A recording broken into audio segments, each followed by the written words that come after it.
Pour la plupart d'entre nous, la douleur est une expérience passagère. Mais pour les personnes atteintes de fibromyalgie, c'est un mauvais rêve qui ne finit pas. Au Canada, 900 000 personnes en sont victimes. Quand on se lève le matin, on a l'impression d'avoir fait un sport intensif la veille, donc ça peut ressembler à quelque chose de musculaire, mais c'est vraiment, ça se situe comme des brûlures dans le corps. Et au niveau des épaules, c'est vraiment, j'ai l'impression d'avoir une chape de plomb tout le temps sur les épaules, que je porte quelque chose de très très lourd. Des maux de tête continuels et des points dans le corps, comme si on enfonçait quelque chose, une pointe. Françoise Monod a reçu son diagnostic de fibromyalgie après 5 longues années de consultation médicale. Ses douleurs sont si persistantes qu'elle a dû laisser son emploi. Elle doit aussi composer avec les préjugés. On me dit « t'es dépressive, là t'as de la fibromyalgie, t'es dépressive ». Non, je me sens pas dépressive. Enlevez-moi les douleurs là et puis je suis pas dépressive. La douleur que vit Mme Monod, le chercheur Philippe Goffeau s'y intéresse de près.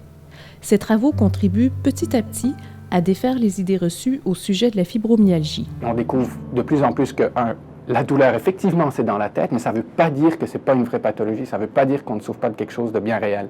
Et on est en train de découvrir, justement, avec des tests un peu plus neuro, qu'il y a effectivement des changements au niveau de la moelle, au niveau du cerveau aussi, on retrouve des changements importants au niveau du cerveau. Philippe Goffeau a récemment démontré que le simple fait d'anticiper une sensation désagréable freine nos mécanismes biologiques responsables de soulager cette douleur. Chose étonnante, il a aussi découvert que le cerveau des personnes atteintes de fibromyalgie est capable de dompter la douleur qui leur est signalée par la moelle épinière.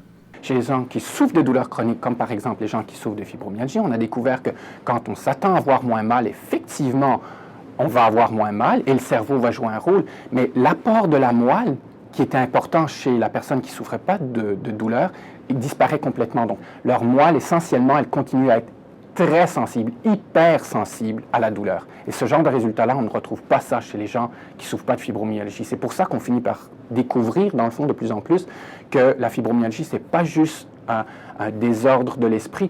On retrouve des problèmes même au niveau de la moelle. Philippe Goffeau tente maintenant de démêler les rôles de nos vulnérabilités psychologiques et physiologiques lorsque confrontés à la douleur. Dans un premier temps, son équipe examinera des variables psychologiques telles que l'hypervigilance ou la dépression. Son équipe s'attardera ensuite à mieux comprendre ce qui se passe dans le cerveau, mais aussi dans la moelle épinière des personnes atteintes de fibromyalgie. Donc, ce qu'on va voir au laboratoire, c'est des stimulations électriques, donc des brèves pulsations électriques qu'on va faire sur le nerf sural, qui est un nerf qui passe dans la jambe et qui monte jusqu'à la moelle. Et ça va nous permettre justement de provoquer un réflexe de retrait. Et on va le voir en captant l'activité musculaire du biceps fémoral, qui est un muscle dans la jambe, qui permet à la jambe de se retirer. L'objectif pour moi, c'est de marier un peu tout ça, de se dire qu'on n'est pas capable de développer un espèce de modèle qui pourrait nous prédire qui est-ce qui va développer de la douleur chronique. C'est d'essayer de trouver les variables qui vont mieux prédire le risque et d'y poser une action, donc d'aider ces gens qui vont peut-être développer de la douleur chronique. Le chercheur espère ainsi arriver à soulager les personnes qui, comme Françoise Monod, vivent chaque jour avec des douleurs chroniques. Que je ne veux pas m'enfermer dans la maladie. Ma tête, elle veut réaliser des choses. Ma tête, elle a envie vraiment d'avancer. Mon corps, il ne suit pas, mais ma tête, elle veut réaliser.